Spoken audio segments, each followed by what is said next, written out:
નમસ્કાર બહેનો, સ્વાગત છે તમારું આપણી આ યુટ્યુબ ચેનલમાં જેનું નામ છે ગુજરાતી જીકેની જમાવટ। તો ગુજરાત રાજ્યના મહિલા અને બાળ વિકાસ વિભાગ દ્વારા રાજ્યના 53,000 કરતાં વધારે આંગણવાડી કેન્દ્રોમાં ખાલી પડેલ કાર્યકર તેડાગર બહેનોની જગ્યા અને સાથે જ વર્ષ 2025-26ના બજેટમાં જે નવી આંગણવાડીઓ મંજૂર થઈ છે તેના માટેની કાર્યકર તેડાગર બહેનોની જે 9,800 કરતાં વધારે જગ્યાઓ માટે ઓનલાઈન આવેદનો મંગાવવામાં આવ્યા છે। હાલમાં આ અરજીઓ જે કરવાની હતી તેનો સમયગાળો પૂર્ણ થઈ ગયો છે, એટલે કે 30/8/2025 સુધીમાં અરજી કરવાનો છેલ્લો દિવસ હતો, ત્યાર સુધીમાં અરજીઓ પતી ગઈ છે કરવાની। હવે જે છે તે હાલમાં તમામ જિલ્લા કક્ષાએ CDPO શ્રી દ્વારા જે છે તે સ્કૂટિનીકરણની પ્રક્રિયા ચાલી રહી છે, એટલે કે જે ફોર્મ ચકાસણીની પ્રક્રિયાઓ ચાલી રહી છે। ત્યારબાદ ફોર્મ ચકાસણી થયા બાદ CDPO શ્રીઓ દ્વારા આપણે વાત કરી તે પ્રમાણે એક મેરિટ લિસ્ટ તૈયાર કરી અને ક્રમબદ્ધ કરીને સાચી જે અરજીઓ છે તેને જે છે તે સાચી અરજીઓને જે છે તે PO શ્રીને જે છે તે મેરિટ લિસ્ટ અને મેરિટ ખરાઈ માટે મોકલવામાં આવશે, સાથે જ રિજેક્ટ લિસ્ટનું પણ જે છે તે એક લિસ્ટ મોકલી દેવામાં આવશે।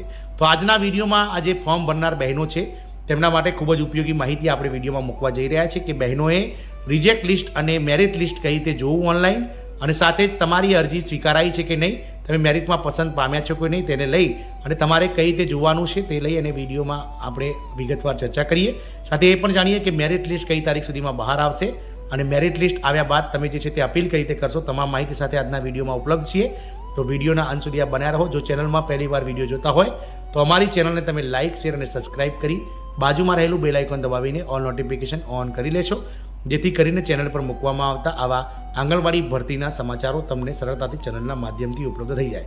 તો બહેનો, જે રીતે તમે ફોર્મ ભર્યું હતું EHRMSની વેબસાઇટ પર જઈને, તો તમારે જે રિજેક્ટ લિસ્ટ છે તમારું મેરિટ લિસ્ટમાં નામ આવ્યું છે કે નહીં, અથવા તમારી જે અરજી છે તે રિજેક્ટ થઈ છે કે નહીં, રિજેક્ટ લિસ્ટમાં તમારું નામ આવ્યું છે કે નહીં, આ તમામ માહિતી તમારે જો જોવી હોય તો ઓનલાઈન તમે EHRMSની વેબસાઇટ ઉપર જ જોઈ શકો છો। આ તમામ ભરતી પ્રક્રિયા સંપૂર્ણ ઓનલાઈન હોવાથી કોઈપણ જાતની ઓફલાઈન જે છે તે માહિતી મળશે નહીં। આથી આજે જે CDPO શ્રી દ્વારા જે ફોર્મ ચકાસણીનું જે સ્ક્રુટિનીકરણની પ્રક્રિયા પૂર્ણ થયા બાદ પ્રોગ્રામ ઓફિસર દ્વારા જે છે તે મેરિટ ખરાઈ કર્યા બાદ આ બંને જે CDPO દ્વારા 10 દિવસ એટલે કે આગામી 10/9/2025 સુધીમાં CDPO શ્રી દ્વારા સ્ક્રુટિનીકરણની પ્રક્રિયા કરી અને જે મેરિટ લિસ્ટ તૈયાર કરી અને મેરિટ જનરેશન અને મેરિટ ખરાઈ માટે પ્રોગ્રામ ઓફિસરને આપી દેવામાં આવશે। પ્રોગ્રામ ઓફિસર દ્વારા આગામી 20/9/2025 સુધીમાં તમામ ગામોના અને તમામ ઘટકોના મેરિટ લિસ્ટ જે છે તે મિત્રો ખરાઈ કરી અને મેરિટ જનરેશન કરી દેવામાં આવશે, અને ત્યારબાદ EHRMSની વેબસાઇટ પર 20/9/2025થી તમામ ગામના જે છે તે મેરિટ લિસ્ટ અને સાથે જ જે બહેનોના રિજેક્ટ થયા છે ફોર્મ, આ તમામ જે છે તે ઉપલબ્ધ થઈ જશે। તો કઈ રીતે જોવું તેને આગળ જાણીએ। તો આંગણવાડી ભરતીમાં જેમણે ફોર્મ ભર્યા છે તેવા બહેનોને જો રિજેક્ટ લિસ્ટ અથવા તો જે મેરિટ લિસ્ટ છે તે કઈ રીતે જોવું, તો તેના માટે સૌથી પહેલાં તમારે જે તમારો મોબાઈલ અથવા તો તમારા લેપટોપ અથવા ડેસ્કટોપની અંદર ગૂગલ ક્રોમ ઓપન કરી લેવાનું છે। ગૂગલ ક્રોમની અંદર સૌથી પહેલાં તમારે EHRMSની જે વેબસાઇટ છે ehrms.gujarat.government.in જે છે તે ઓપન કરવાની છે। સૌથી પહેલી જે મિત્રો ઇન્ટરફેસ આવશે તેમાં તમારે ક્લિક કરવાનું છે બહેનો। એક ક્લિક કરતાની સાથે જ કંઈક નવું જે છે તે ઇન્ટરફેસ ઓપન થશે, જે EHRMSની વેબસાઇટ છે। હવે આ વેબસાઇટમાં તમે જ્યારે ઓપન થશો ત્યારે તમે જે ફોર્મ ભર્યું રિક્રુટમેન્ટમાં જઈ તે રિક્રુટમેન્ટનું એક ઓપ્શન છે તેમાં તમારે સિલેક્ટ કરવાનું છે। રિક્રુટમેન્ટનો ઓપ્શન સિલેક્ટ કરશો એટલે તમને ઘણા બધા ઓપ્શન જે છે તે જોવા મળશે, જેમાં એપ્લાય, જ્યારે તમે ફોર્મ ભર્યું ત્યારે એપ્લાય કર્યું હતું, પ્રિન્ટ જો તમારી એપ્લિકેશન ફોર્મની પ્રિન્ટ જોઈતી હોય તો તે પણ થઈ શકશે।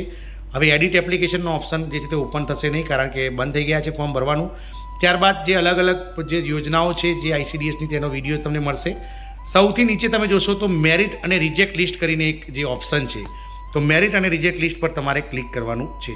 તો મેરિટ અને રિજેક્ટ લિસ્ટ પર તમે ક્લિક કરશો એટલે કંઈક આવું ઇન્ટરફેસ ઓપન થશે। હવે આ જે મેરિટ બાબતે જે ઇન્ટરફેસ છે તે આપ જે છે તેમાં તમારે એડવર્ટાઇઝમેન્ટ સિલેક્ટ કરવાની છે।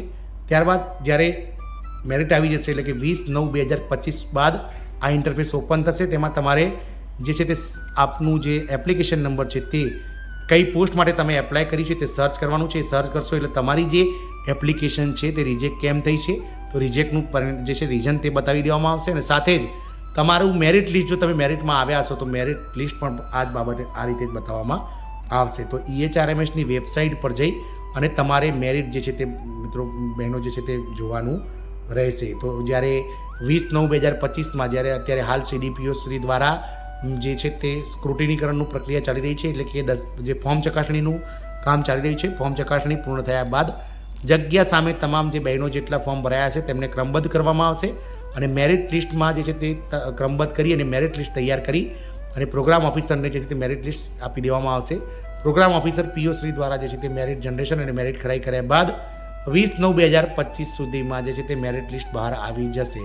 તો ઘણા ખરા બહેનોને રિજેક્ટ લિસ્ટ કઈ રીતે જોવું, કઈ રીતે ખબર પડશે તેમની જે છે તે જે એપ્લિકેશન રિજેક્ટ થઈ તે અથવા મેરિટમાં નામ આવ્યું કે નહીં કઈ રીતે જોવું તેને લઈને ઘણી વિડંબણા હતી. તો આજનો આ વિડીયો એમના માટે બનાવ્યો છે. જય હિન્દ, અસ્તુ.